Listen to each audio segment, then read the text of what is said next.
Dans les monarchies arabes, ils disent de la justice qu'elle est au service de la politique. Mais dans nos jeunes sociétés démocratiques, on tente de s'imposer exactement l'inverse. Parce que ce n'est pas toujours évident d'avoir une gouvernance transparente et clairvoyante sur les marches de la conquête du pouvoir. C'est ce qu'on voit aujourd'hui avec le président Macky Sall et quelques présumés bandits à col blanc qui nous en donnent la mesure. Ce que nous allons évaluer dans ce 16e numéro de Sans détour. Bonjour et bienvenue, merci de nous regarder.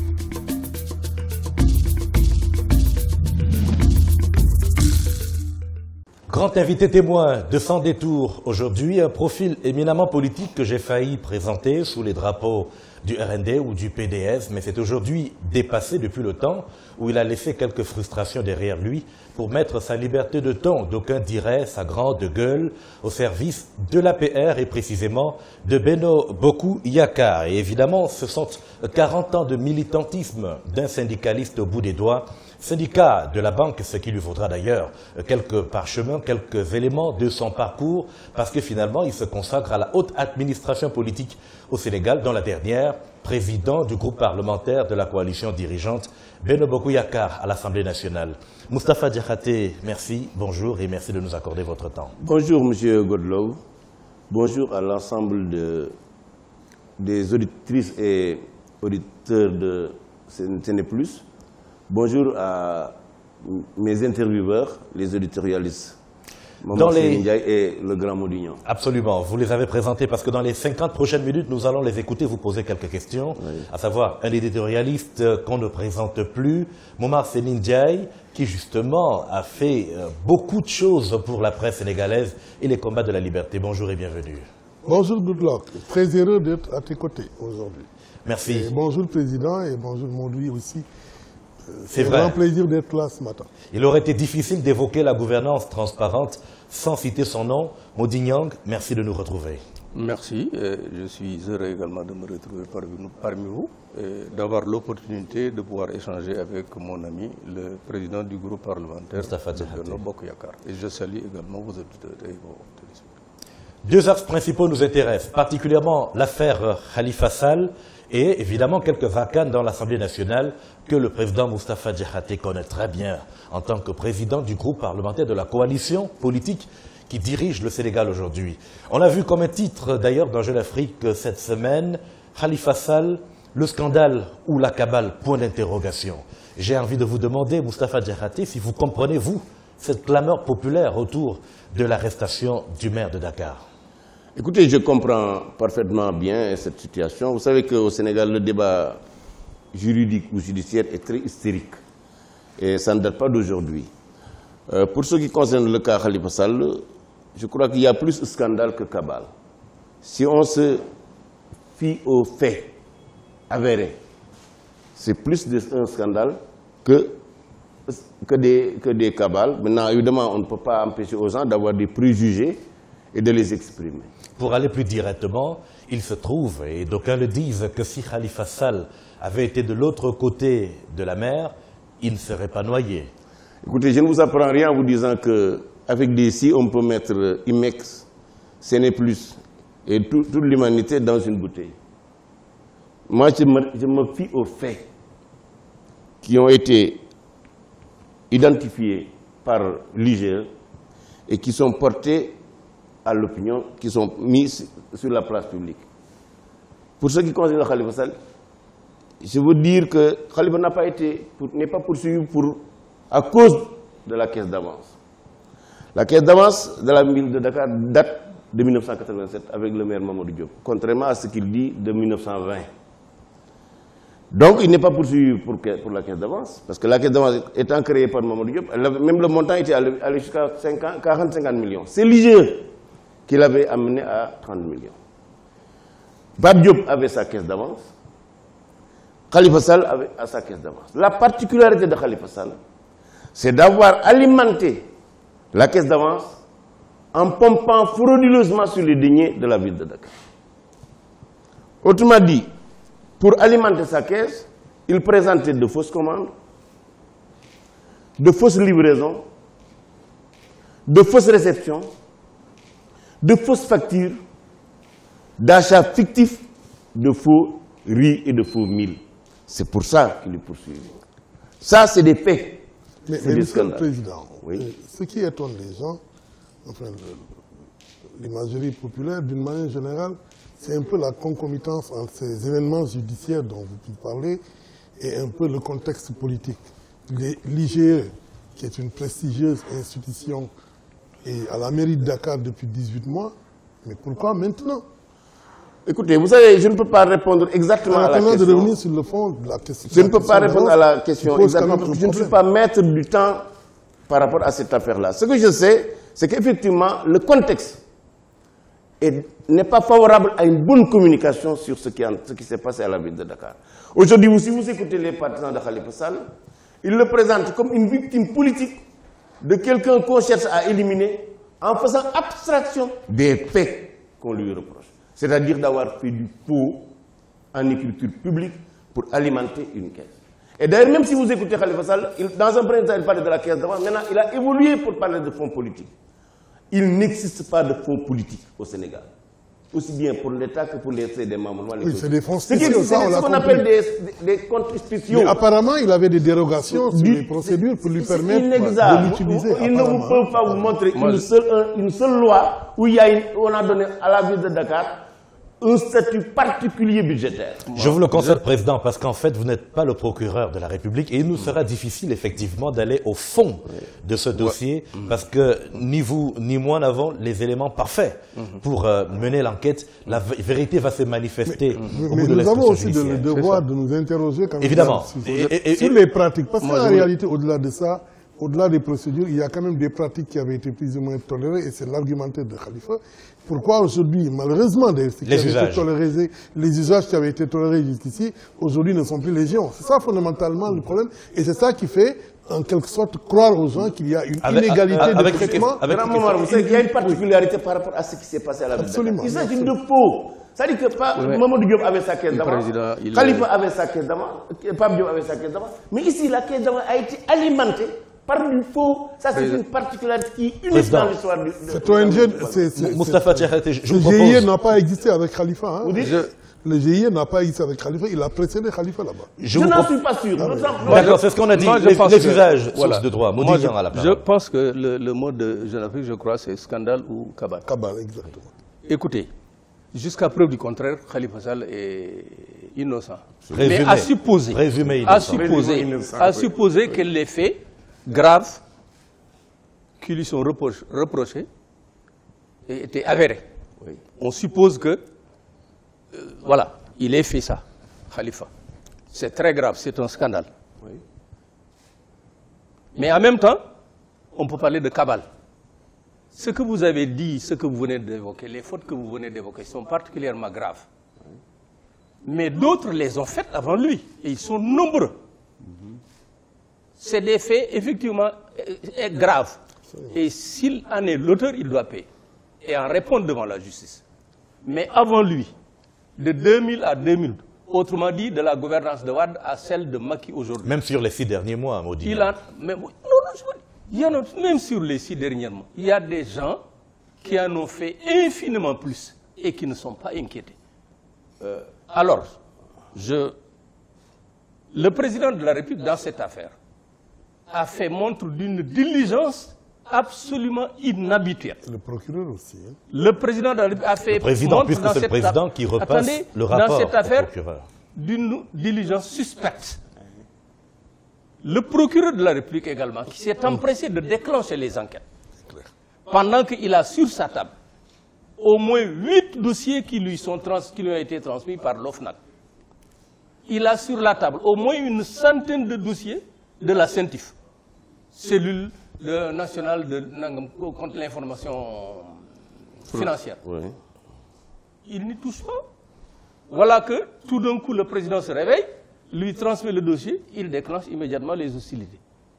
Alors que sur la table du président de la République, il y a au moins une cinquantaine de rapports. Donc la question, Moustapha Diakhaté, est-ce que Khalifa Sall, pour venir à la question, oui. Dont beaucoup d'ailleurs mettent gravement en cause les gens qui sont autour de lui. Oui. Et il dit lui-même qu'il a mis le coude sur certains de ces dossiers-là. Venons-en à la question. Vous savez, qui a peur de Khalifa Sall? Écoutez, vous n'avez pas de peur. Le dernier scrutin qu'il y a eu à Dakar, c'était le référendum et nous l'avons battu. Non, absolument peur de lui. Non.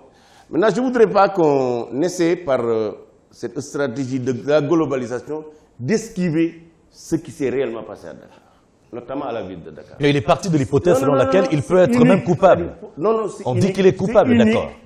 Ce qu'on a reproché à Khalifa Sall, c'est unique. Maintenant, ce n'est pas lui seul qui a eu des mailles à partir avec la bonne gestion des deniers publics. Et je crois que mon grand frère Moudignan le sait. Lorsque l'OFNAC avait publié un rapport qui a incriminé des gens qui sont de nous, je n'ai pas hésité à me prononcer pour dire qu'ils doivent être poursuivis. Dans la mesure où je considère que c'est à la justice de dire que telle personne est propre ou pas. Mais ils ne sont pas poursuivis. Non, le procureur a dit. Non, monsieur Ndiaye. Le procureur a dit. C'est à la justice de dire, mais vous dites déjà. Le procureur a dit que tous ces dossiers-là seront traités. Je lui accorde la bonne foi. Je lui accorde la bonne foi. Et j'attends de pied ferme que tous ceux qui ont été épinglés puissent passer devant la justice. Mieux, je vais plus loin. D'accord, allez-y.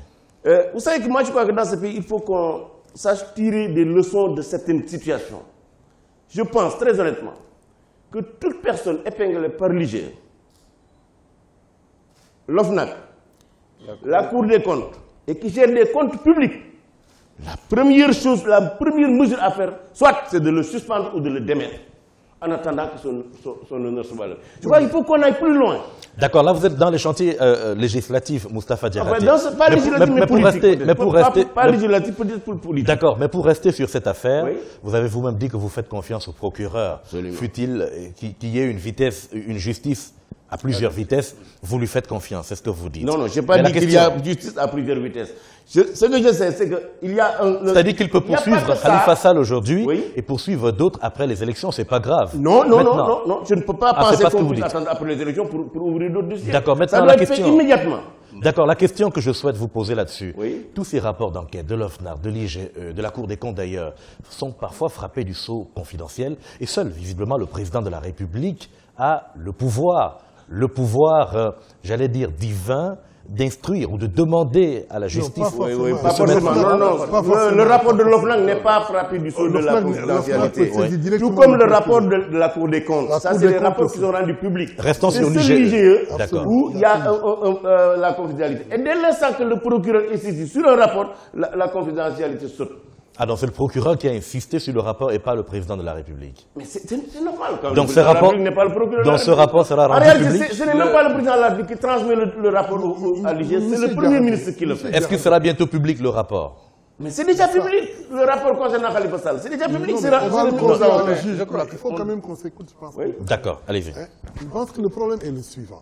Si on regarde les choses de manière lucide, il y a d'un côté des actions judiciaires normales contre quelqu'un qui a pris des écarts dans la gestion des fonds publics. Ce que Modi a dit tout à l'heure. Tout le monde pense effectivement que Khalifa doit être entendu et doit fournir la traçabilité et les justifications nécessaires pour quand même prouver l'utilisation de ces fonds. Il y a donc d'un côté l'action judiciaire qui est normale, mais de l'autre côté, il y a l'inaction judiciaire qui touche non seulement des proches du président, mais des parents proches du président. Parce que cette même IGE s'est intéressée aussi à la gestion des municipalités qui sont dirigées par Aliou Sall, par M. Timbo et par les oncles du président qui sont nombreux dans les municipalités. Mais pourquoi on n'a pas senti la même célérité chez le procureur? Oui, enfin, M. Ndiaye, vous savez que pour ce qui concerne le rapport de l'IGE, qui a incriminé un certain nombre de maires qui sont, dont les parents proches qui sont des membres de l'APR, le rapport a été transmis à la chambre disciplinaire de la Cour des comptes et bientôt, ils vont défiler. Bientôt. Ça, je peux vous le dire. Mais bien sûr, on ne peut pas ne pas le faire. Ne serait-ce que par rapport à notre propre crédibilité. nous ne pouvons pas instaurer dans la tête des Sénégalais que nous sommes dans un pays où la justice est sélective. Mais pourquoi on ne l'avait pas fait en même temps? Mais c'est ce que j'ai souhaité, mais ce n'est pas le cas, mais ce sera fait. Mais donc il y a inégalité devant la loi. Non, il n'y a pas d'inégalité, parce que ce n'est pas la même juridiction. La Cour des comptes, c'est différent d'un juge d'instruction. C'est différent. Mais tous les dossiers atterrissent sur la table du procureur, en fait. Mais bien sûr, mais le procureur même l'a dit, et qu'il a transmis ce dossier à la Cour des comptes. Je crois très honnêtement, vous pouvez appeler le président de la Cour des comptes pour lui dire pourquoi ça ne va pas plus vite que le juge d'instruction. Quand on considère les sanctions qui sont susceptibles d'être prises là-bas au niveau de la Cour des comptes et celles qui sont susceptibles d'être prises par le juge, on voit que vraiment, c'est pas là, mais c'est loin de... Et je passe rapidement. Moi, je pense que pour ce problème, les faits sont éminemment graves. Mais prenez le cas du FESMAN. Avec la complicité du ministre de l'économie et des finances d'alors, l'État a emprunté auprès d'une banque privée 15 milliards de francs CFA. Remis entre les mains d'un particulier qui n'est pas du tout comptable public. L'argent a été versé dans la société d'un privé, en l'occurrence Lumdiaye. Après le FESMAN, je précise que le FESMAN est parti d'un budget initial de 5 milliards déclaré à plus de 80 milliards à l'arrivée. Tout à fait. Donc, ce monsieur Lumdiaye, devant l'IGE, soi-disant, il avait pour mission de payer les différentes prestations dans le cadre du FESMAN. Il se retrouve devant l'IGE, il a été incapable de justifier les 3 milliards. Exact. Celui-là, il est là à Touba, conseiller municipal tranquillement. Entre-temps, il a même gagné des marchés. C'est un exemple. Pourquoi ne pas taper sur celui-là? Samuel Sarr, dans le cadre de... Il a dit que le procureur va le faire bientôt. Attendez, non, dans le cadre de la Société africaine de raffinage. Mais ça, c'est plus ancien que le cas Khalifa Sall. Absolument. Le cas Samuel Sarr. Oui, mais l'autre aussi. Mais Amadou Ba. Bon, Samuel Sarr, avec ses importations de pétrole, mais c'est le pire des scandales. C'est des dizaines de milliards qu'il a fait perdre à l'État. Et l'inspection générale d'État a recommandé l'ouverture d'informations judiciaires contre Samuel Sarr. Ça fait plusieurs années. Il est là, tout tranquillement. Alors que le rapport de l'IGE sur Khalifa Sall ne recommande même pas de poursuite judiciaire, visiblement. Non, je veux dire, fait des recommandations dans l'amélioration de la gestion. Vous ne pouvez pas dire ça. Non, je veux dire, le rapport... Il a recommandé. Non, vous ne pouvez pas dire ça. Il a recommandé des poursuites. Mais le rapport est tout récent par rapport à ces faits que je vous viens de dire. Il y a le problème de l'antériorité. Il date de 8 ans, etc. Écoutez, M. Niang, vous ouvrez... Attends, je termine. Oui. Et il y en a d'autres, des dizaines et des dizaines qui sont dans cette même situation, sur lesquelles le président de la République ferme imperturbablement les yeux. Et voilà que tout d'un coup... Non, le président n'est pas le procureur. Mais c'est lui qui déclenche là. D'accord. C'est lui. Parce que non seulement le procureur reçoit le rapport, mais il en a reçu beaucoup, sans lever le plus petit bas. Le procureur. Oui, mais tout d'un coup, il reçoit le rapport qui met en cause Khalifa Sall et immédiatement les hostilités sont déclenchées. Je propose qu'il parte d'une hypothèse de culpabilité de Khalifa Sall, dont il ne le défend pas. Non, mais je ne sais pas s'il le défend. Maintenant, il est moins... Personne ne peut... Attendez, j'ai fait 2 contributions. Il va répondre. Où je me suis dit, je ne me prononce pas sur le fond. Voilà. Ouais, mais d'habitude, souvent, vous vous prononcez sur le fond d'autres dossiers. Il doit payer. Mais M. Niang, vous vous prononcez parfois sur le fond sur d'autres dossiers. Cette fois-ci, pour le cas de Khalifa, il faut qu'il réponde. Je réponds. Vous savez, M. Modignan, non, il faut qu'il réponde. Je ne me suis pas prononcé sur le dossier parce que je n'ai pas lu le rapport. Vous poussez une porte ouverte. Je ne peux vous donner qu'une réponse de principe, Maudit, que de mon point de vue, toute personne incriminée par l'IGE, l'OFNAC, la Cour des comptes doit être poursuivie. Mieux, il faut qu'on aille au-delà, que désormais, dans ces cas-là, que la personne soit démise. Ça, c'est le principe. Je vous dis non, je ne peux vous donner que des réponses de principe. Mais parce que ce que vous dites, nous sommes d'accord. La réalité nous sommes d'accord, Maudit. Toutes les personnes qui ont participé au carnage financier du FESMAN, au carnage financier du monument de la Renaissance, au carnage financier du pétrole, toutes ces personnes doivent payer, doivent être punies sévèrement.